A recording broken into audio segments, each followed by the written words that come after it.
इसमें हम वहां तक पहुंचे थे कि अगर महसूस होता है कि किसी में आत्मा की प्रविष्टता है तो उसे अकेले में कोर्स नहीं कराना है।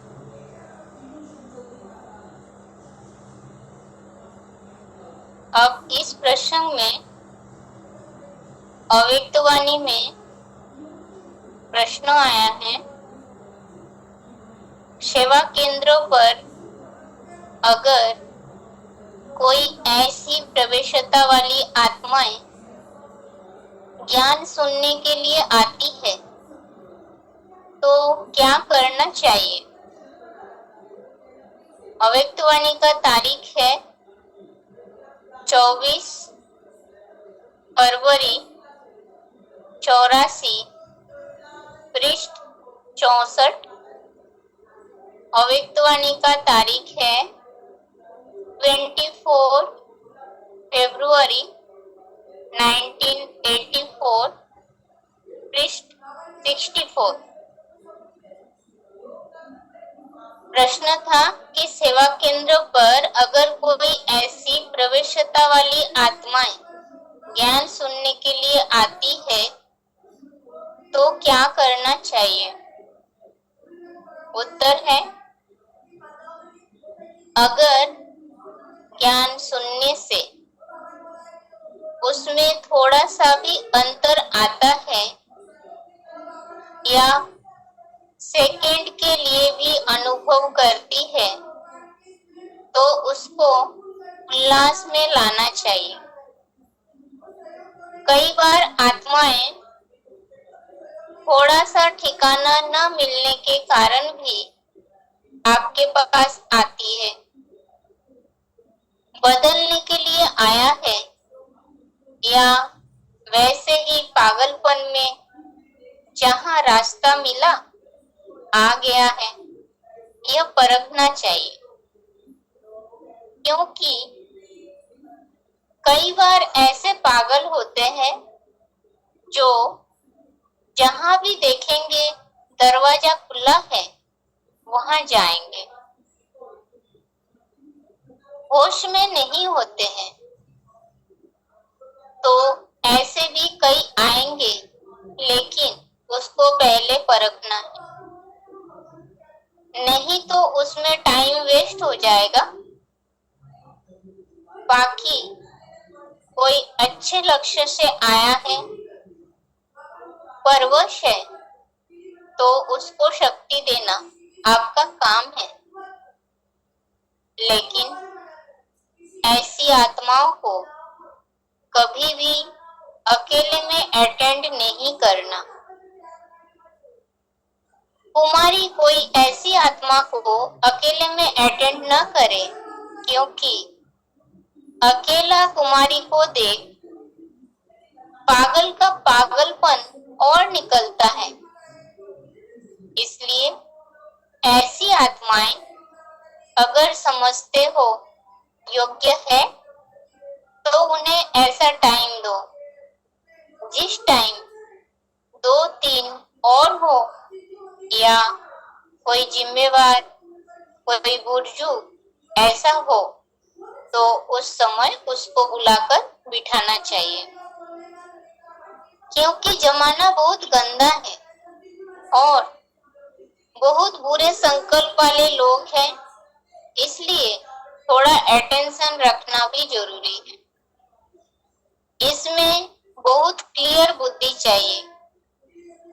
क्लियर बुद्धि होगी तो हर एक के वाइब्रेशन से कैच कर सकेंगे कि यह किस एम से आया है। तो इसमें प्रश्न ये था कि सेवा केंद्र पर हम ये समझ रहे थे कि कोई जिज्ञासु आया और उस जिज्ञासु में दूसरी आत्माएं प्रवेश किए हुए हैं, तो ऐसे अगर प्रवेश किए हुए हैं, ऐसे आत्माएं आए हैं मधुबन में, तो ऐसे समय हमें क्या करना चाहिए। तो सबसे पहली बात हमें ये देखना है कि अगर थोड़ा बहुत सुनने के बाद उनमें कोई परिवर्तन आया तो फिर उसको और अनुभव बढ़ाने के लिए उमंग उल्लास में लाना चाहिए। बाकी सबसे पहली बात तो ये है, सबसे पहले हमें ये चेक करना है कि क्या वो आत्मा बदलने के लिए आए या माना कोई ठिकाना उन्हें नहीं मिला था तो ठिकाना पाने के लिए यहाँ आए, बदलने के लिए आए, या कोई चीज चाहिए इस हिसाब से आए, शांति चाहिए इसलिए आया, या फिर दरवाजा खुला देखा तो जिसके कारण वो रास्ता खुला मिलने के कारण वो आ गया। क्योंकि बाबा ने कहा कि कई पागल तो ऐसे होते हैं जहां भी दरवाजा खुला देखते हैं तो वहां पर चले जाते हैं। तो बाबा ने बोला सबसे पहले हमें परखना है कि वो आत्मा किस लक्ष्य से आए।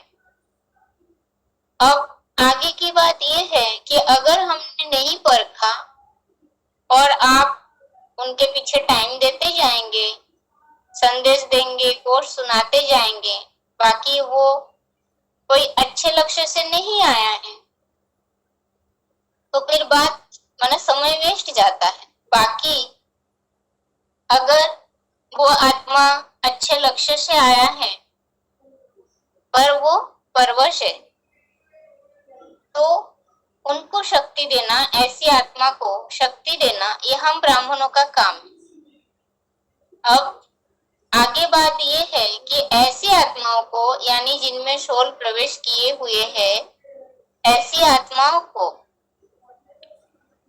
अकेले अटेंड नहीं करना है। इस बात का खास ध्यान रखना है क्योंकि सोल की प्रवेशता जब किसी में है तो फिर वो अकेले नहीं होते। बाबा बोलते हैं जब एक आत्मा किसी में प्रवेश किए होते हैं तो बाकी और सारे ढेर के ढेर आत्माएं उनके चारों ओर रहते हैं। तो ऐसी आत्माओं को कभी अकेले में अटेंड नहीं करना। और खास करके बाबा ने बता दिया कि कुमारियों को तो ऐसों के सामने जाना भी नहीं है और उनको अटेंड भी नहीं करना है, क्योंकि बाबा ने कहा कि कुमारी को देखेंगे तो वो पागल के पागलपन और ही बढ़ता जाएगा। तो बाबा ने बताया है कि अगर ऐसी आत्माएं हैं और हमें ये महसूस होता है कि अगर इनको ये अगर ज्ञान सुनेगा तो फिर उसे शांति की महसूसता होगी, शांति मिलेगा, ऐसी बात अगर है तो फिर उस पागल जैसी स्थिति वाले जो आत्मा है उनको उस समय कोर्स कराना है जिस समय मधुबन में और कोई 2-3 आत्माएं आ रही हो, या तो कोई जिम्मेवार, कोई गुर्जू, ऐसे आत्माएं हैं, सहयोगी है, तो ऐसे आत्माओं को बुला करके और उस आत्मा को बिठाकर फिर समझाना चाहिए। क्योंकि बाबा ने कहा है जमाना बहुत गंदा है। अब बहुत बुरे संकल्प वाले भी लोग होते हैं तो वो मधुबन में आएंगे और फिर मधुबन का वाइब्रेशन को खराब करेगा, तो फिर ये सही नहीं है। तो इसलिए बुद्धि बहुत क्लियर चाहिए। क्लियर बुद्धि होगी यानी हम, ये तो बुद्धि किसकी क्लियर होने की बात है, हम ब्राह्मण आत्माओं की बुद्धि क्लियर होने की बात है। हम स्पष्ट बुद्धि, क्लियर बुद्धि से रहेंगे, बाबा से योग युक्त तो रहेंगे, तो ऐसे आत्माओं को झट परख सकेंगे, कैच कर सकेंगे कि उनके वाइब्रेशन क्या है, वो आत्मा किस लक्ष्य से यहाँ पर आया है। तो ये समझ में आया हमें कि अगर कोई में सोल की प्रवेशता है और ऐसी आत्माएं आ गई है यज्ञ में यानी मधुबन में आ गई है, तो सबसे पहला काम यही है कि हमें परखना है कि वो कुछ पाने के लक्ष्य से यानी उनके मन में शुद्ध भावनाएं हैं भगवान को पाने के लक्ष्य से या शांति प्राप्त करने के लक्ष्य से, इस लक्ष्य से आया है, कुछ जानने के जिज्ञासा से आए हैं या अपने को बदलने के अनुसार आए हैं, तो फिर हम उन्हें मदद करें। बाकी अगर ऐसे ही है कि कोई पागल है और उठ के आ गए, वो अपने होश में नहीं है, जैसे हम पहले भी समझे थे कि कोई शराब पीने वाला आ गया तो ऐसे को हम बैठ करके ज्ञान सुनाने लगे, तो वो गलत बात है। तो ऐसे ही अगर वो परवश है पर उनकी लक्ष्य अच्छा है, भावना अच्छी है, तो फिर उन्हें हम अटेंड कर सकते हैं। बाकी ऐसे आत्माओं को अटेंड करने के लिए बाबा ने कहा कि कन्याओं को तो उनके सामने जाना नहीं है, क्योंकि उन्हें देख कन्याओं को देख करके पागल के पागलपन और बढ़ता जाएगा। और जब बुद्धवन में 2-3 और आत्माएं आ रही हो, यानी और भी आत्माएं उपलब्ध है मौजूद, तो ऐसे समय पर या कोई जिम्मेवार भाई या बुजुर्ग भाई या कोई माताएं सहयोगी तो और आत्माएं हो या ऐसे अनुभवी लोगों को बुलाकर फिर उनके बीच बिठा के फिर समझा सकते हैं। क्योंकि बाबा ने कहा जमाना बहुत गंदा है, तो कैसे कैसे ख्यालत वाले आत्माएं आते हैं, तो वो तो अपने गंदे वाइब्रेशन ही छोड़ेंगे। फिर हमें सबसे पहले परखने की शक्ति आवश्यक है, जिसके आधार से हम परख सके कि ये आत्मा किस लक्ष्य से आए हैं। परखने के बाद ही फिर आगे उन्हें कोर्स करना, ज्ञान सुनाना जो भी है वो सब करने की बात। तो ये कोर्स के समय माताओं का कर्तव्य क्या है, इस टॉपिक को समझे हैं। अब कल टेस्ट है तो इसे शॉर्ट में एक बार रिवाइज करते हैं। सबसे पहला,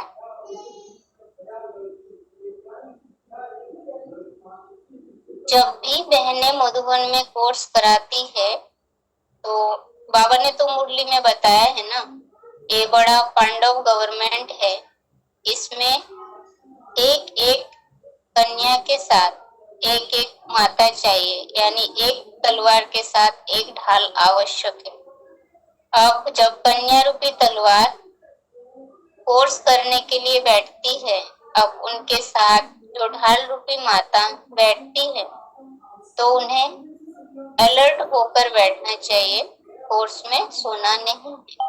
और भाइयों के साथ जब भाइयों को लेकर जब कोर्स कराते हैं उस समय तो खास अटेंशन देना चाहिए, क्योंकि उस कन्या रूपी तलवार की सुरक्षा की जिम्मेवारी शिव बाबा ने आप ढाल रूपी माता के कंधे पर छोड़ के रखे, क्योंकि माताएं अनुभवी होते हैं, इसलिए माता को कन्या के साथ रखा जाता है। तो इस प्रसंग में हम मुरली पॉइंट ये समझे थे कि बाबा ने उसमें बताया था कि जो व्यापारी होते हैं या नौकरी करने वाले होते हैं वो दिन में नहीं सोते हैं, तो ये तो यज्ञ सेवा है, तो जितना हम यज्ञ सेवा करेंगे उतनी कमाई होगी, तो सारा दिन बिजी रहना चाहिए, बाबा ने बताया, जिससे बहुत फायदा होगा। अब ये तो पहला पॉइंट समझे थे कि कोर्स में बैठते समय जुटका खाना नहीं चाहिए, नींद नहीं आनी चाहिए। अब आगे दूसरा पॉइंट ये है, जब कोर्स कराते हैं, जैसे बहन जाती है क्लासरूम में कोर्स करने के लिए, कराने के लिए, तो माता तो निमित्त बनती है, माता वहां रहती है। तो ये बात का ध्यान जरूर रखें कि जो हमारी चित्र रखी हुई रहेगी, बड़े चित्र है ना, त्रिमूर्ति, सृष्टि चक्र, झाड़, कल्पवृक्ष, जो भी चित्र है, तो वो चित्र जो रखना है वो बहन के बायां हाथ की तरफ नहीं होना चाहिए। चित्र हमेशा बहन के बायां नहीं दायां हाथ, राइट हैंड की तरफ रखना है। और भाई और बहन के बीच में माता को बैठना चाहिए, जैसे चित्र दायां हाथ की तरफ है और माता बहन के साथ ही बैठे और भाई थोड़ा दूरी पे बैठे। ऐसे नहीं भाई बहन नजदीक नजदीक बैठ गए और माता दूरी पे है, ऐसे नहीं होना चाहिए। माता की नजर कन्या की सेफ्टी के ऊपर हो, भाई को बहन से दूर ही रखे, बाकी इतना भी दूर नहीं जो सुनाई ना दे, बाकी उनके ऊपर ध्यान रखना।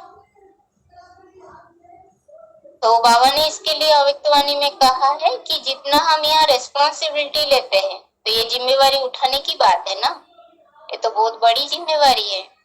तो जो यहाँ रेस्पॉन्सिबिलिटी लेते हैं यानी जिम्मेवारी उठाते हैं, हमें अपनी प्रजा के द्वारा रिगार्ड मिलेगा, रेस्पेक्ट मिलेगा।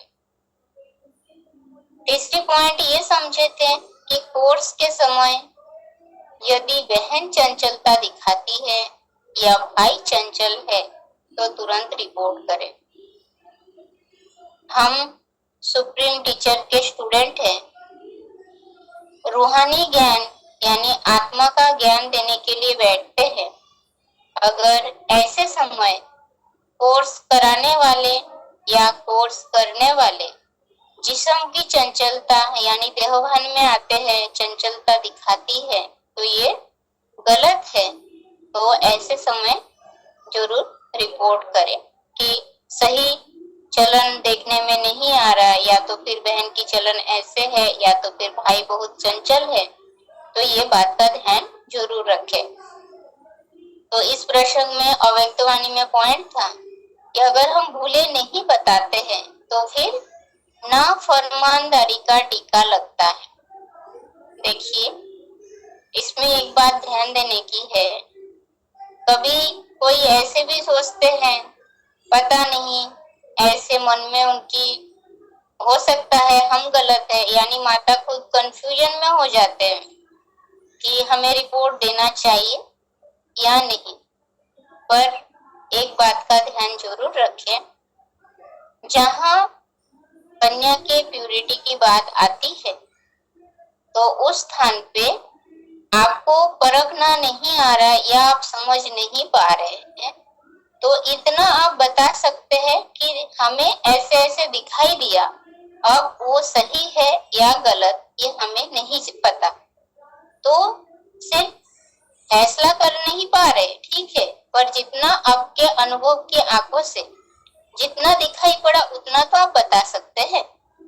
अगर भूले नहीं बताते, जैसे आप कंफ्यूजन में रह गए, आपने नहीं बताया, अब आपके स्थान पे कोई दूसरी माता को कोर्स के लिए बिठाया गया और माता ने देखा और फिर बताया, तो फिर यही समझा जाएगा कि आपने नहीं बताया और फिर दूसरे ने उस बात को समझा, पकड़ा। तो इस बात का ध्यान देना है, कोई भी माता कोर्स में बैठते हैं तो अलर्ट रहे कि प्यूरिटी की बात जहाँ है, इम्प्यूरिटी की बात जहाँ है, देहवान की बात जहाँ है, चंचलता दिखाई पड़ती है, तो उस बात को सूचित जरूर करें। बाकी कहीं ऐसे लगता है कि कंफ्यूजन है कि हम सही है या बहन जी सही है, क्या है खुद समझ नहीं पा रहे, तो उतनी बात ही आप रखिए कि हमें ऐसे दिखाई दिया, बाकी क्या सही क्या गलत वो हम फैसला नहीं कर पा रहे, तो इतनी भी बात रख सकते हैं आगे।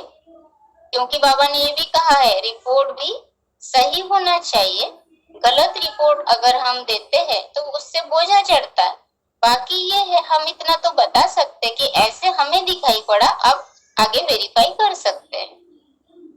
तो आगे का काम आगे देखेंगे। आगे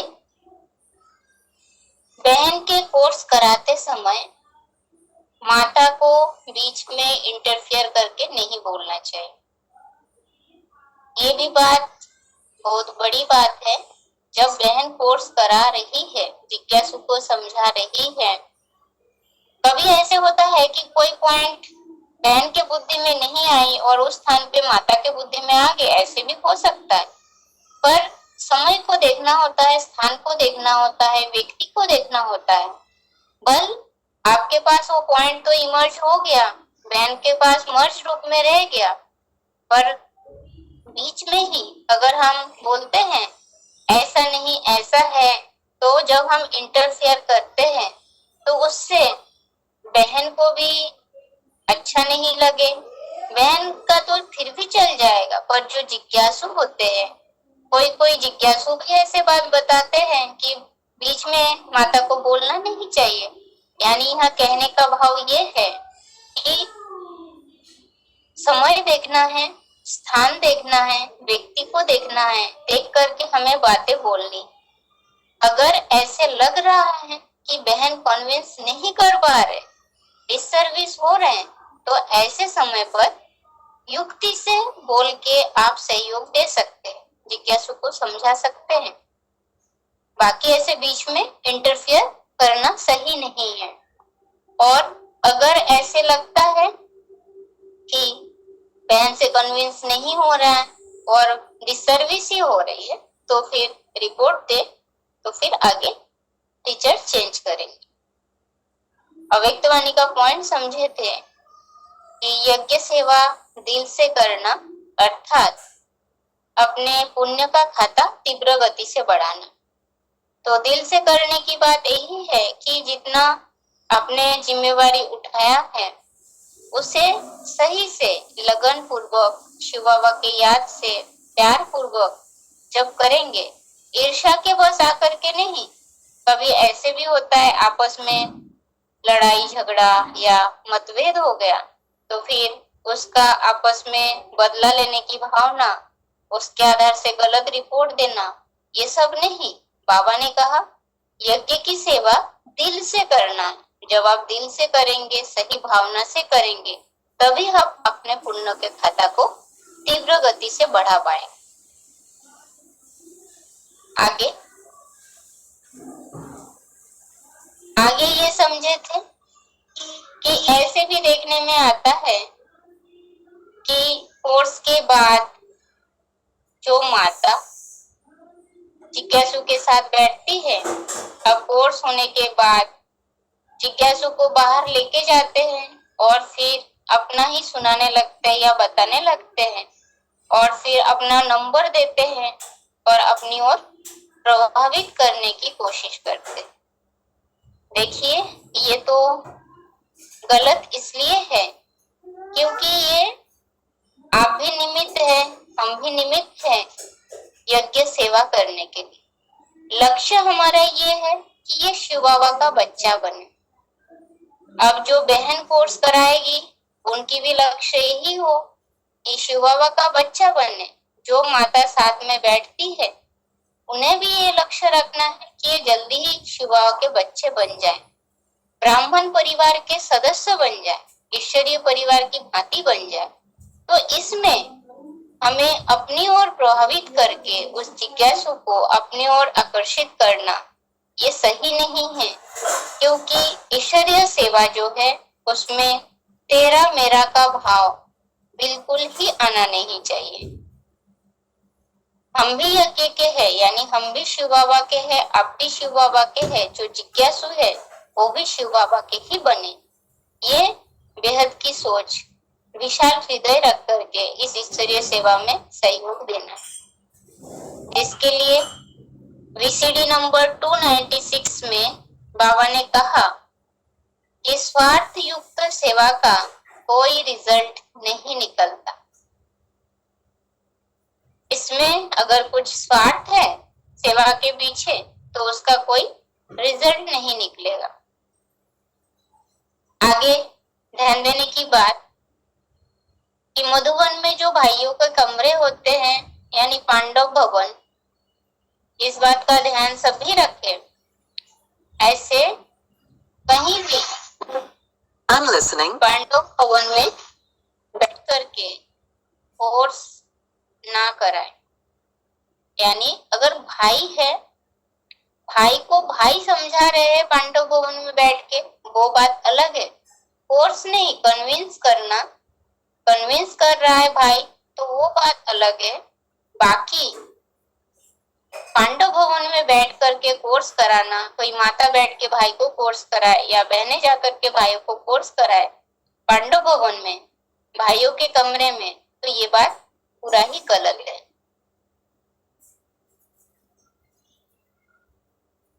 इसके लिए मुरली पॉइंट हम समझे थे। बाबा ने कहा अगर बच्चों को माँ बाप की आशीर्वाद लेनी है तो श्रीमत पर चलना है।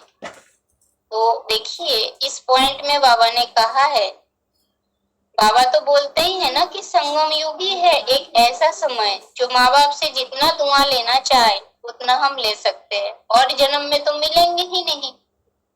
तो एक यही अंतिम जन्म, और इस अंतिम जन्म के भी अंतिम घड़ी बचे हुए हैं। It's 4:30. इसमें श्रीमत पर चलना आवश्यक। तो ये भी बाबा के नियम है कि कन्या माताएं भाइयों के कमरे में बैठ करके कोर्स ना कराएं। आगे 7वां पॉइंट ये समझे थे कि गीता पाठशाला में कोर्स करने के संबंध में कि कम उम्र की माता है या मैच्योर माता भी है, कोर्स जब कराते हैं तो भाइयों को अकेले में कोर्स नहीं कराना चाहिए। माता के साथ अपने युगल हो तो अच्छी बात है, अगर नहीं तो साथ में दूसरी माता भी अपने साथ रखना है। इसलिए बाबा ने कहा सबसे अच्छा तो यही है कि माता जो है वो माताओं को यानी अपने हमजिन्स को जगाए और भाई लोग भाइयों को समझाए। तो ये गीता पाठशाला में कोर्स कराने के संबंध में बात है कि भाई भाई को समझाए, माता माता को समझाए, अपने हमजिन्स को जगाए। और अगर माता कोर्स करा रही कोई भाई को तो साथ में अपने युगल है तो ठीक, नहीं तो साथ में दूसरी माता को रखना है। और आगे जब गीता पाठशाला में कोर्स कराते हैं तब भी समय की निश्चित समय जो है उस समय के अनुसार ही करना है। जैसे मधुबन में नियम बने हुए हैं सेम वैसे ही, ऐसे नहीं 6 बज गया फिर भी आप आगे शाम हो गया अभी और आगे कोर्स कराते जा रहे हैं, ऐसे नहीं है। फोन से कोर्स कराने के नियम अलग, पर सम्मुख जब कोर्स कराते हैं तो फिर 6 बजे के बाद तो नहीं।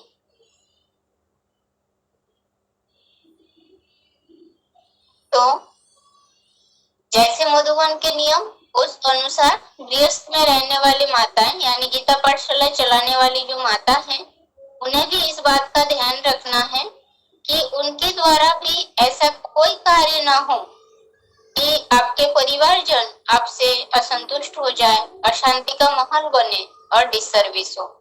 वो तो गीता पाठशाला आपका अपना घर नहीं है, गीता पाठशाला गीता मंदिर है यानी शिव बाबा का घर। तो जो शिव बाबा के नियम है उस अनुसार हमें चलना है। इसके लिए अव्यक्तवाणी में पॉइंट हम समझे थे कि आज्ञाकारी अगर होंगे तो बाप की दुआएं स्वतः ही मिलेगी और ऐसे आज्ञाकारियों को बाप के साथ साथ ब्राह्मण परिवार की भी दुआएं मिलती है। और इससे आगे समझे थे कि ये 10वां पॉइंट है, अगर शराब पीकर आते हैं कोई तो ऐसों को मधुबन में या गीता पाठशाला के अंदर नहीं आने देना है, क्योंकि जो शराबी होते हैं वो अपने होश में नहीं रहते तो वो ज्ञान क्या ग्रहण करेंगे। तो ऐसों को आने ही नहीं देना है। अगर हम ध्यान नहीं दे पाते हैं तो फिर हमारी स्थिति नीचे गिरेगी। आगे ये ध्यान देने की बात थी कि अगर मधुबन में जैसे भाई लोग आधे अधूरे कपड़े पहनकर आते हैं तो बहनों को कोर्स कराने के लिए नहीं जाना है। माताएं अटेंड कर लें ऐसे को और साथ में उन्हें समझा दे कि पूरे कपड़े पहन करके आएंगे तो तभी कोर्स कराया जाएगा। अब पूरे कपड़े पहनने की बात यह है कि जिज्ञासु तो दुनियावी तौर तरीके से रहते हैं, उस अनुसार वो पहनावा पहन के आते हैं, पर अगर आप उन्हें थोड़ा समझा नहीं देंगे कि यह क्या होता है, यहाँ के लक्ष्य क्या है, किस तरह से हम रहन सहन करते हैं, पालन पोषण करते हैं, तो उसकी थोड़ी समझानी देंगे तो फिर हो सकता है वो समझ जाए तो फिर बदल करके आए, है ना। अगले दिन जब आए तो अपने को बदल करके आए। बाबा ने इसमें कहा है कि एक तो शराबियों को आने नहीं देना, दूसरे अधूरे कपड़े पहन करके आते हैं तो तब भी उनको कोर्स ना कराए, यानी बहनें ना जाए कराने के लिए, माताएं अटेंड करे और उन्हें समझा दे। और फिर आगे ये समझे थे कि अगर मधुवन में ही कोर्स करने के लिए आते हैं तो जैसे भाइयों को कोर्स कराना है तो कोई कोने में एकांत स्थान पर नहीं बैठना चाहिए। इस बात का ध्यान खास माताओं को रखना है कि देखिए भाइयों को लेकर के जब कोर्स करने के लिए बैठते हैं कन्या कन्या के साथ एक माता और एक भाई, पर एकांत स्थान में मधुवन में कहीं कोने में बैठ गए, ऐसा ना हो। तो बाबा ने तो ऐसे कहा है कि क्लासरूम में ही कोर्स कराना अच्छा है, क्योंकि मधुवन में हर स्थान से ज्यादा वाइब्रेशन जो है शुद्ध वो है क्लासरूम। क्लासरूम में सभी संगठित होकर क्लास करते हैं तो याद का वाइब्रेशन, शांति का वाइब्रेशन जो उस क्लासरूम में होते हैं तो आने वाले जिज्ञासु के ऊपर भी उसका असर पड़ता है। तो इस हिसाब से क्लासरूम में कोर्स करना अच्छा है। इस प्रसंग में बाबा ने ये कहा है कि जितना कायदा करेंगे उतना फायदा होगा। कोई भी कायदे कानून को नहीं तोड़ो, नहीं तो कायदे कानून को तोड़ने वालों को भूत पकड़ते रहेंगे। तो ये तो शिव बाबा के डायरेक्ट महावाक्य है कि कायदे कानून को अगर तोड़ा तो फिर भूत पकड़ेंगे। अब ये प्रैक्टिकल में अगर हम श्रीमत की अवहेलना करते हैं, अवज्ञा करते हैं तो फिर हमें भूत पकड़ेंगे। और आगे वो समझे थे कि अगर ऐसे पता चल गया, महसूस हुआ कि किसी में कोई सोल की प्रवेशता है तो उन्हें अकेले में कोर्स नहीं कराना। और ये भी बताया अव्यक्तवाणी में कि अगर कोई में सोल की प्रवेशता है, ये सारी बातें सुनने में ऐसे लगता है कि इसे हमें जानकारी है, मालूम है, पर सिर्फ जानकारी के लिए नहीं बताया जा रहा है, साथ में इस बात को प्रैक्टिकल में लाना। यानी माताओं को जब इन बातों की जानकारी रहेगी और साथ साथ बुद्धि में ये बात रखेंगे तभी प्रैक्टिकल में ऐसी समस्याएं आएगी तो उसे समाधान कर सकते हैं। अब जैसे इसके लिए डायरेक्शन कि अगर ऐसे सोल वाली कोई आत्मा आ गए मधुबन में तो क्या करना चाहिए। तो सबसे पहले तो बताया कि हमें उन्हें परखना है। माता ही परखेंगे पहले कि वो ज्ञान सुनने के लक्ष्य से आए या ये पूरा ही पागलपन है। अगर ऐसे है कि पागल है, ऐसे ही दरवाजा खुला देखा तो आ गए, तो ऐसों के पीछे समय नहीं देना है।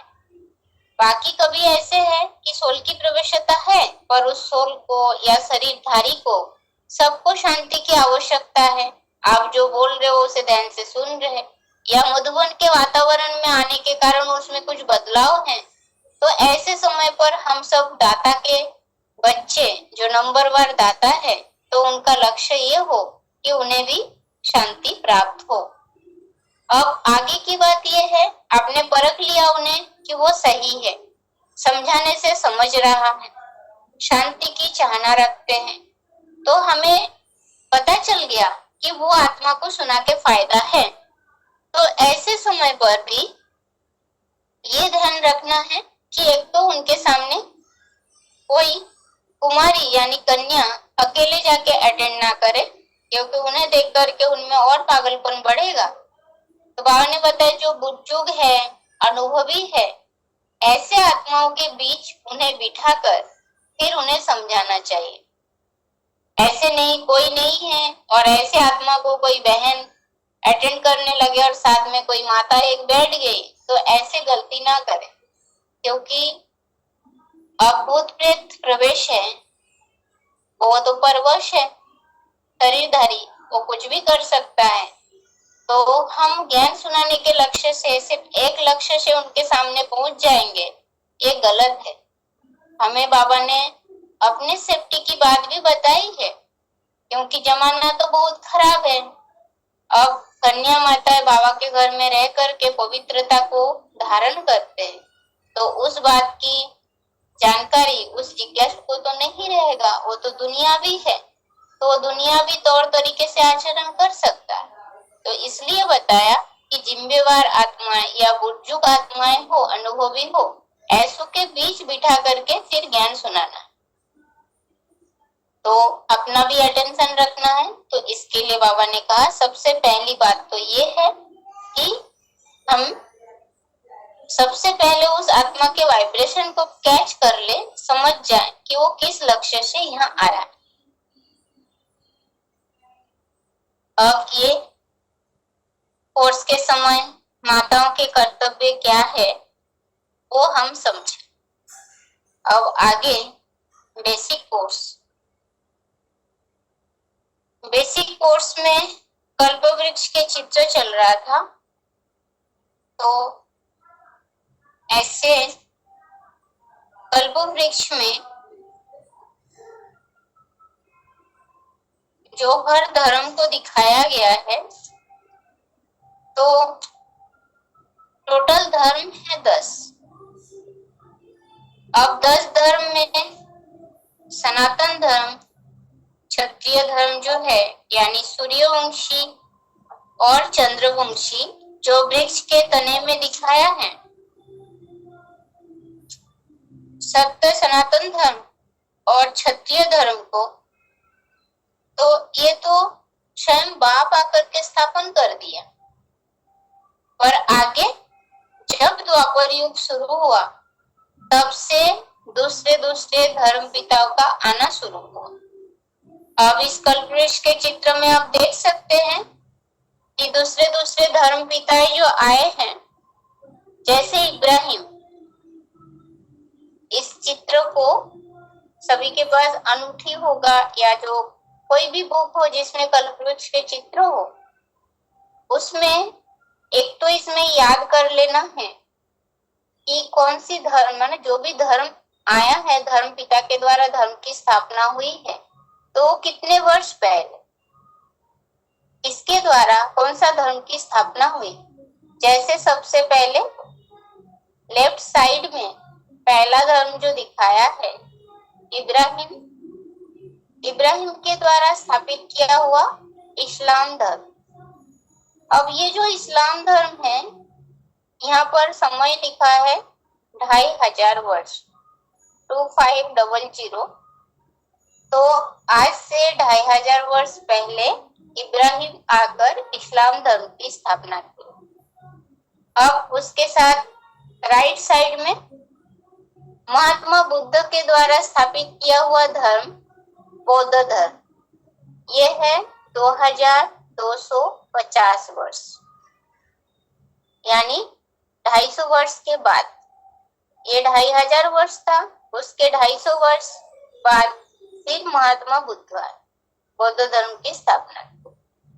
अब उसके बाद बौद्ध धर्म के बाद फिर क्रिश्चियन धर्म की स्थापना होती है क्राइस्ट के द्वारा। जो चित्र में दिखाया है क्राइस्ट द्वारा स्थापित क्रिश्चियन धर्म, तो ये यहाँ पर समय लिखा है 2000 वर्ष। तो 2000 वर्ष पहले क्राइस्ट आया है। अब उसके तरफ दूसरी तरफ देखिए, शंकराचार्य के द्वारा स्थापित संन्यास धर्म, ये 1500 वर्ष है, 1500। और उसके साथ साथ मुस्लिम धर्म भी आया है। चित्र को ध्यान से देखिएगा, द्वापर युग में ही 5 धर्म को आते हुए दिखाया गया है। इब्राहिम के द्वारा इस्लाम धर्म, बुद्ध के द्वारा बौद्ध धर्म, क्राइस्ट के द्वारा क्रिश्चियन धर्म, शंकराचार्य के द्वारा संन्यास धर्म और मोहम्मद के द्वारा स्थापित मुस्लिम धर्म। मुस्लिम धर्म का टाइम पीरियड बताया 1400 वर्ष, संन्यास धर्म का टाइम पीरियड बताया आज से 1500 वर्ष पहले, और क्रिश्चियन 2000, बौद्ध 2250 और इब्राहिम के द्वारा स्थापित किया हुआ इस्लाम धर्म 2500 वर्ष पहले। तो ये जो 5 धर्म को चित्र में देखिए, द्वापर युग से ही निकलते हुए दिखाया है। अब आगे कलयुग में यानी मोहम्मद के द्वारा स्थापित किया हुआ मुस्लिम धर्म के बाद नानक के द्वारा स्थापित किया हुआ सिख धर्म दिखाया, जो आज से 500 वर्ष पहले आया। अब ये सब दिखाए हैं। अब उसके बाद आर्य समाजी धर्म है, जो दयानंद सरस्वती के द्वारा स्थापित होता है, और साथ ही साथ विदेश में लेनिन स्टालिन के द्वारा नास्तिक धर्म की शुरुआत होती है। तो टोटल धर्म जो है 10 है। अब इसमें ये जो धर्म पिताओं को दिखाया गया है, तो ये धर्म पिताएं आकर के धर्म की स्थापना करते हैं, पर नई वृक्ष या नई सृष्टि उसे रच नहीं पाते।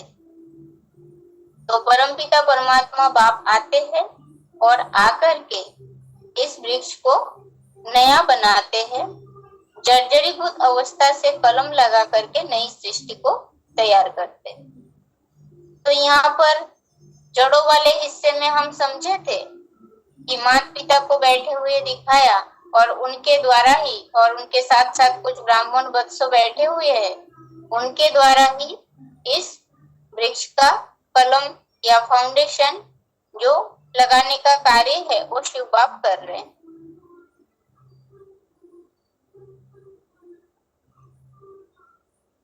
अब इस चित्र में एक बात समझने की है कि जैसे हमने समझा था कि बीज के बाद बीज से निकलती है जड़ें, फिर जड़ें जब मजबूत होते हैं, सशक्त होते हैं, तब निकलते तना और टलटलियां। अब ऐसे ही ये जो हमारा ये ब्राह्मण परिवार है, ब्राह्मणों की दुनिया है, तो इस दुनिया में भी ऐसे 3 तरह के आत्माएं आपको देखने के लिए मिलेंगी।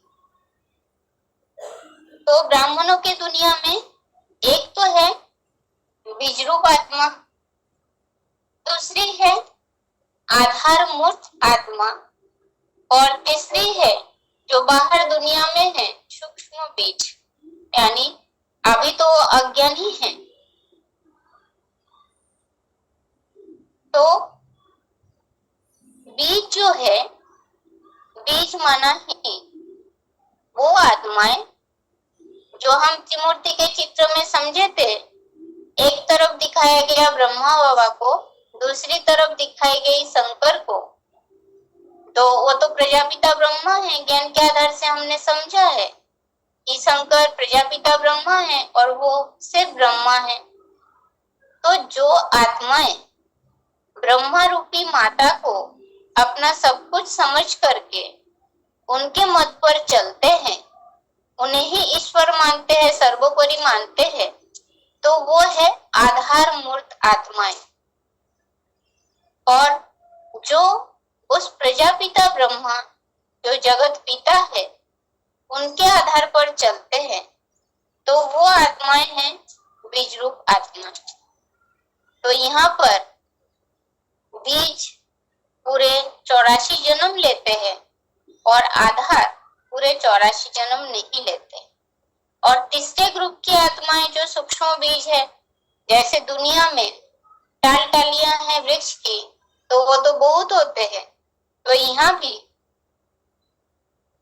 बाहर के दुनिया में ऐसे अज्ञानी आत्माएं जो धर्म पिताओं के रूप में हैं, तो वो और उनके फॉलोअर्स वो तीसरी दुनिया की आत्माएं हो गए जो बाहर अज्ञानी आत्माएं हैं। अब इस चित्र में देखेंगे तो बीज, इस जड़ों को जो दिखाया गया, तो ये जड़ों से भी नीचे होती है बीज। बीज हो गया आधार, और आधार से फिर आगे टाल टलिया। अब इस कल्पवृक्ष के चित्र में जो माला है, माला के बारे में भी हम समझे थे कि यहाँ पर जो माला दिखाई गई, तो ये हर धर्म में से चुने हुए श्रेष्ठ आत्माओं की माला है। अब हर धर्म से चुने हुए माला हर धर्म में से चुना गया है। सिर्फ आप नास्तिक को छोड़ दीजिए, क्योंकि नास्तिक जो है वो किसी के ऊपर आस्था नहीं रखते। तो नास्तिक को छोड़कर बाकी और जो भी है, हर धर्म तो 9 धर्म है ना, तो 9 धर्म में से श्रेष्ठ 12 आत्माओं को चुनते हैं परमपिता परमात्मा बाप, और चुन करके उनके द्वारा इस नई सृष्टि को सृजन करने का कार्य करते हैं। तो वो 12 9 108 की माला बनती है, जो माला हर धर्म में फिराई जाती है। अब वो है वैजयंती माला, और इस माला में सबसे ऊपर दिखाया है परमपिता परमात्मा शिव को, और उसके बाद जो 2 मुख दिखाया गया प्रजापिता और जगदम्बा कहा है। तो ये यहाँ पर बैठे हुए ब्रह्मा सरस्वती जो है उन्हें नहीं कहेंगे, उनको भी जन्म देने वाले यज्ञ के आदि में कोई माता पिता थे, तो उन्हें समझना है। तो बाप आते हैं तो कन्या माताओं को ज्ञान का कलश देते हैं, और वही सर के ताज बनते हैं, ईश्वरीय ज्ञान को संसार में बांटने के लिए निमित्त भी बनते हैं। अब इस कल्पवृक्ष के चित्र को गीता में ही उल्टा वृक्ष का जो बात आया है, ऊर्ध्वमूलम अथ शाखम अश्वत्थम प्राहुरव्ययम छंदांसि यस्य पर्णानि वेद स वेदविद, तो उसमें श्लोक में ही बताया है कि टाल टालियां अनेक है, मूल जड़ ऊपर की ओर है। मूल जड़ बीज जो है वो ऊंची स्टेज में हमेशा रहते हैं, तो ऊर्ध्वमुखी है, ऊपर की ओर है, और द्वापर कलयुग शुरू हुआ, टाल टालियां निकली और फिर वो पतनोन्मुखी है। तो इस कल्पवृक्ष के चित्र में सबसे पहले हम समझे थे उल्टा वृक्ष के बारे में, फिर आगे कलम की बात समझे थे। ये सारे इस चित्र के छोटे छोटे टॉपिक्स हैं।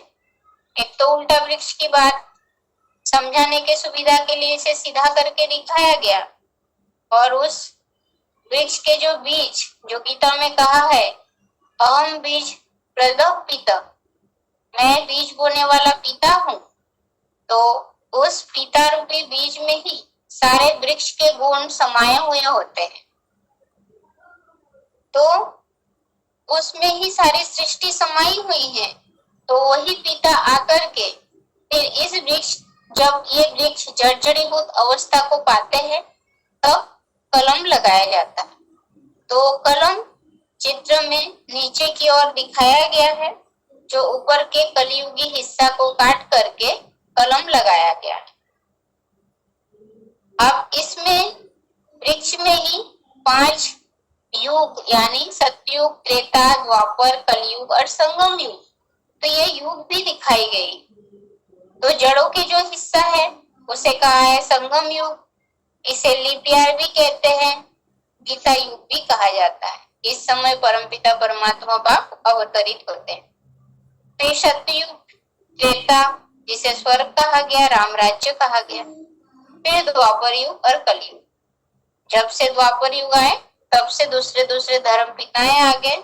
तो यहाँ पर धर्म पिताओं के नाम और धर्म और कौन सी सन में यानी आज से कितने वर्ष पूर्व आया था उसे याद रखना। और वृक्ष में ऐसे इस वृक्ष को जैसे आदि के हिस्सा हो गए सतयुग माने संगम युग, फिर मध्य के भाग है उसमें माने सतयुग, संगम, सतयुग, त्रेता, ये हिस्से हो गए आदि के भाग। और मध्य भाग जो है वही देवात्माएं गिर करके फिर हिंदू कहलाने लगे, दूसरे दूसरे धर्म पिता आए, धर्म की स्थापना किए।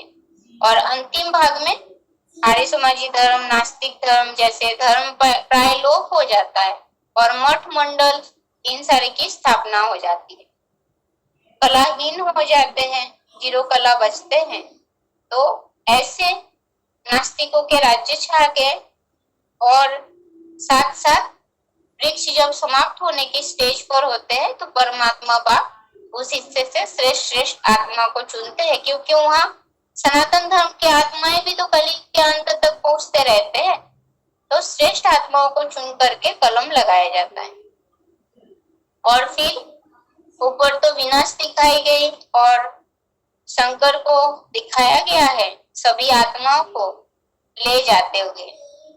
जो हम गीता में भी ये समझे थे कि जब सृष्टि की शुरुआत करना होता है तो तब अपने से उन आत्माओं को छोड़ देते हैं, और जब सृष्टि के अंत होती है तब सभी आत्माएं उस पिता में समा जाते।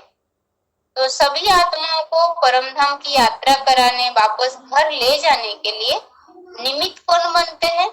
वो विश्व के पिता विश्वनाथ शंकर कहलाते हैं जिन्हें। तो वो सभी आत्माओं को परमधाम लेके जाते हुए चित्र में दिखाया गया। और दोनों देश आपस में लड़ते हैं विश्व की बादशाही लेने के लिए, पर योग बल से विश्व की बादशाही प्राप्त करते हुए शंकर महादेव को दिखाया गया। अब इस वृक्ष में जैसे कलयुग के अंत में जाते हैं तो सारे धर्म की अस्तित्व प्राय लोक की तरह होते हैं, तो वैसे ही ये जो परमपिता परमात्मा शिव आते हैं और आकर के सनातन धर्म की जो स्थापना किए थे, तो वो धर्म भी एकदम अंतिम क्षण, अंतिम चरण तक पहुंच जाते हैं। जो जैसे कहा जाता है कि सनातन धर्म प्राय लोक, पूरा लोक नहीं हो गया, प्राय करके लोग हैं। तो प्राय लोग जैसे आज कलयुगी दुनिया में भी आप देख सकते हैं, जहां परिवार व्यवस्था जो है वो विभाजित होते जा रहे हैं, पर उस ऐसे परिवार विभाजन के बावजूद भी कहीं कहीं ऐसे परिवार भी देखने के लिए मिलता है जहां 60-70 के सदस्य इकट्ठे हैं। तो ये भी उस सनातन धर्म की निशानी है कि परमपिता परमात्मा आकर के जो पारिवारिक व्यवस्था की स्थापना किए थे, एक भाषा, एक मत, एक राज्य की, तो वैसे वैसे परिवार आज भी समाज में मौजूद है, पर उसकी परसेंटेज बहुत कम है। इसलिए कहा जाता है, गीता में भी जो कहा है कि ना शतो विद्यते भावो ना अभावो विद्यते शत, तो सत्य के अभाव नहीं है।